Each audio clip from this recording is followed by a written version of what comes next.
हम लोग थोड़ा पहले चल दिए, चूँकि वो जिम्मेदार थे तो थोड़ा लेट से चले। स्थल है और जो बरौली की दूरी, कितना समय लगता होगा वहाँ से वहाँ पहुँचने में? मैं इस घटना का काफ़ी निंदन करता हूँ और मैं एसपी बलिया से मांग करता हूँ कि जो है आरोपी को, हत्या के आरोपी को पकड़ें और कठोर से कठोर कार्रवाई। बड़ा बेटा हूँ, इलाहाबाद में था तो पता चला, उन्हीं के हस्बैंड फ़ोन किए थे मेरे पास पहले, तो बात सही से नहीं हो पाई, फिर दोबारा पापा के नंबर। किसके हस्बैंड?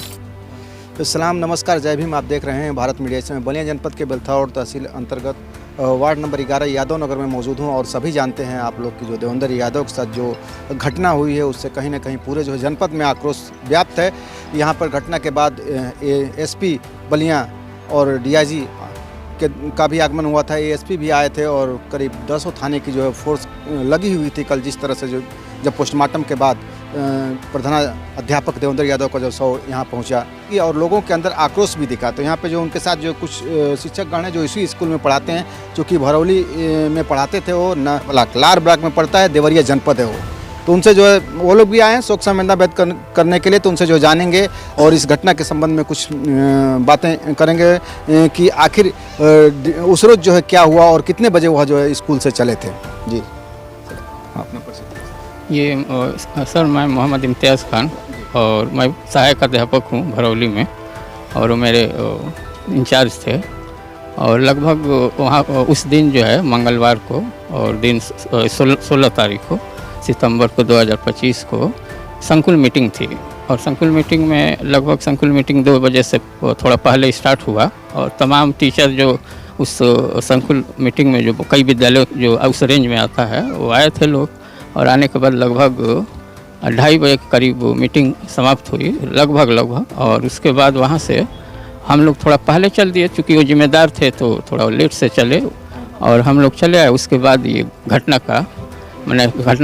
सुनाई दिया रास्ते में जाते समय, और उसके बाद तो बाकी सब लोग जानते हैं क्या क्या हुआ। जो घटना स्थल है और जो बरौली की दूरी, कितना समय लगता होगा वहाँ से वहाँ पहुँचने में? क्योंकि सर गाड़ी तेज़ चलाते थे, उनकी गाड़ी तेज़ चलाते थे अक्सर, कभी कभी हम भी गए हैं, तो लगभग वो घर आने में लगभग आधा घंटा वो लेते थे। तो मान लीजिए दूरी यहाँ से 2-3 किलोमीटर है, तो एक तरह से मान लीजिए 20-25 मिनट लगा होगा। 3 से 3:15 के बीच में वहाँ वो पहुँचे होंगे? जी 3 से पहले ही, हाँ 2:30 बजे से पहले लगभग वो चले थे वहाँ से, तो 3 से पहले ही वहाँ पहुँचे होंगे। जो सहायक अध्यापिका कंचन सिंह जी हैं उसी स्कूल में पढ़ाती हैं? जी वो सहायक अध्यापिका है। हर रोज जो उनका साथ में ही आना जाना होता रहा है? अब ये सर हम लोग तो मान लीजिए कभी देर से आते थे, कभी थोड़ा सा पहले आ गए, तो ये तो नहीं कहा जा सकता है कि क्लियर है, लेकिन मैंने उस दिन तो आई हूँ साथ में। ये वो बीमार भी रहती हैं? अब ये तबीयत के बारे में, अब महिला हैं तो चूँकि हम लोग करीबी से जानना नहीं चाहते हैं कि क्या तबीयत खराब है नहीं है। जिस तरह से देखें वहाँ के अध्यापक हैं, उनके द्वारा जो बताया गया कि संकुल मीटिंग है, आप सभी ने भी सुना होगा संकुल मीटिंग के बारे में, तो 2:30 बजे समाप्त हो गई। चूँकि वह जिम्मेदार थे, प्रधानाध्यापक थे, तो सारी जिम्मेदारियाँ उनकी थी, तो अपनी जिम्मेदारियाँ ख़त्म करके मान के चलिए कि 2:45 के आसपास जो निकले होंगे, आधे घंटे में घर पहुँचते थे, तो 20 मिनट वहाँ लगा होगा, तो आप अनुमान लगा सकते हैं कितने बजे वो वहाँ पहुँचे। जी, आप इस घटना में संवेदना व्यक्त करने आए हैं, अपना परिचय दीजिए, खाली संवेदना व्यक्त कीजिए। मेरा नाम रविंद्र कुमार यादव है, मैं सोनू घाट का रहने वाला हूं और मैं इस घटना का काफ़ी निंदन करता हूं और मैं एसपी बलिया से मांग करता हूं कि जो है आरोपी को, हत्या के आरोपी को पकड़ें और कठोर से कठोर कार्रवाई करें। जिस तरह से ये घटना हुई, 48 घंटा बीत गया है और 5 जनपद की पुलिस जो है हत्यारों को नहीं पकड़ पा रही, क्या कहेंगे? पुलिस को अपना काम करना चाहिए और जल्द से जल्द हत्या आरोपी को पकड़ना चाहिए ताकि न्याय व्यवस्था स्थापित हो सके। लार ब्लॉक के शायद देवेंद्र यादव जी कुछ शिक्षक संघ के अध्यक्ष भी थे? जूनियर्स हाँ थे शायद, हाँ, क्योंकि मेरा ब्लॉकों का भी तो कुछ दायित्व तो बनता है कि जब इस शिक्षक के साथ इस तरह की घटना हुई है तो किसी और के साथ भी हो सकती है। क्यों नहीं, ये घटना किसी के साथ भी हो सकती है, क्योंकि ये नहीं होना चाहिए। पुलिस को अपना काम करना चाहिए। तो देख सकते हैं यहाँ उनके बड़े बेटे जो है मौजूद हैं, देवेंद्र यादव जी के। शायद आप इलाहाबाद में पढ़ाई कर रहे थे। इनके वजह से ही करीब 1 से 2 बजे तक लोगों ने इंतज़ार भी किया कि जब वो आ जाएं उसके बाद ही पोस्टमार्टम के लिए 100 को भेजा जाएगा। पुलिस हालांकि चाह रही थी कि जितना जल्द हो सके हम लोग अपना जिम्मेदारियों को जो पूरा करें, लेकिन इनका इंतज़ार किया। डीआईजी साहब भी जो पहुंचे हुए थे, घटना को लेकर के इनसे जो है जानकारी लेंगे, इनका क्या सोचना है और जिस तरह से 48 घंटे बीत गए हैं और पुलिस के हाथ खाली हैं, इस पर क्या कहेंगे। सबसे पहले अपना परिचय दो बाबू, नाम बताओ। सर पवन कुमार यादव नाम है और मैं उनका बड़ा बेटा हूँ। इलाहाबाद में था तो पता चला, उन्हीं के हस्बैंड फ़ोन किए थे मेरे पास पहले, तो बात सही से नहीं हो पाई। फिर दोबारा पापा के नंबर, किसके हस्बैंड? जो सहायक अध्यापिका थी कंचन सिंह, तो उन्हीं के हस्बैंड से बात हुई थी। फिर वो थोड़ा सा 2 या 3 सेकंड बात हुई थी। उसके बाद बस केवल पूछ रहे थे कि तुम कहाँ हो, तो उसके बाद मैं बताया कि इलाहाबाद हूँ। फिर छोटे भाई को पूछे, वो भी घर नहीं था। फिर हमको डर लगने लगा कि ये तो स्कूल का से आने का टाइम है। फिर मैं पापा के नंबर पे फ़ोन किया तो उस पर इंगेज जा रहा था, और फिर 2-3 मिनट बाद फिर से फ़ोन किया तो उधर से रिप्लाई आया कि तुम लोग कैसे बच्चे हो, अब तक पहुँचे नहीं।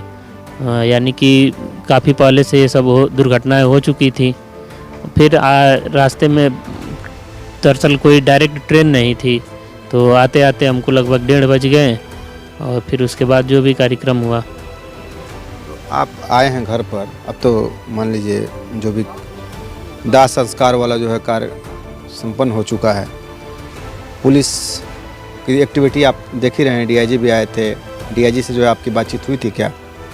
सर डीआईजी सर जब आए थे तो हम यहाँ पे मौजूद नहीं थे मेरे पास, जबकि मैं बनारस सिटी में बैठा था ट्रेन में, तो किसी अधिकारी का ही फ़ोन आया था। उन्होंने कहा था कि अगर आप आना चाहते हैं तो हम साधन कर दे रहे हैं, आप उसी से चले आइए। पर आए हैं जब से, तो यहाँ उभाव थाने पे कई लोग अधिकारी थे, उनको हम चेहरे से तो नहीं पहचान सकते, लेकिन सभी लोग आश्वासन दे रहे थे कि बहुत जल्द कार्यवाही हुई। आज सीओ साहब से बात हुई है तो वो भी यही कह रहे हैं कि टीमें गठित हैं और धरपकड़ जारी है। कल भी एसपी साहब से बात हुई थी, तो वहाँ पे भी एसपी साहब कह रहे थे कि आज शाम को आएंगे, हो सके तो मुलाकात भी आपसे करेंगे, और जो भी इसके बारे में अग्रिम कार्यवाही हो रही है उसकी आपको डिटेल में आपसे साझा करेंगे। तो आप बता रहे थे अभी कि जो कंचन सिंह सहायक अध्यापिका हैं, उनके पति द्वारा आपको जो फ़ोन करके प्रथम सूचना जो है दी गई। कंचन सिंह सहायक अध्यापिका जो है आपके घर आई हैं आपके पिता का हालचाल जानने के लिए उस दिन के बाद से? नहीं, अभी तक तो नहीं आई हैं, ना ही कोई उनसे पर्सनली मेरी बात हुई है। जबकि उनके छोटे बेटे जो दिल्ली में रहते हैं, उनसे मेरी कई दफ़ा बात हुई जब मैं घर आ रहा था तो। और अभी कल शाम को बता रहे थे कि चाचा की तबीयत उनकी ठीक नहीं रहती है, बीपी और हार्ट की मरीज़ हैं।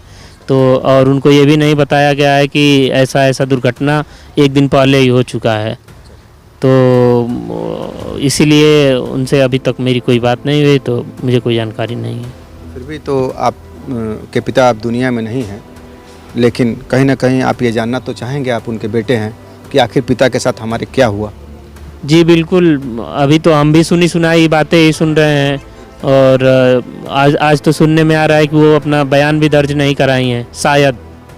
और बाकी अब रिपोर्ट लिखी जा चुकी है, अब डिटेल में अब तफ्तीश हो तो जो हम सुने थे वो लिखाया गया है एप्लीकेशन में, और कार्यवाही चल रही है। अब बाकी तो मैं जानना चाहता हूँ, मैं देखना चाहता हूँ और समझना चाहता हूँ कि उन लोगों की क्या मानसिकता रही होगी जो मेरे पिता के ऊपर गोली चला दिए। फिर आप चश्मदीद इसकी एक ही व्यक्ति हैं, वो हैं सहायक अध्यापिका, तो आप उनसे जो मिलेंगे, बात करेंगे, तभी तो आप जान पाएंगे कुछ भी।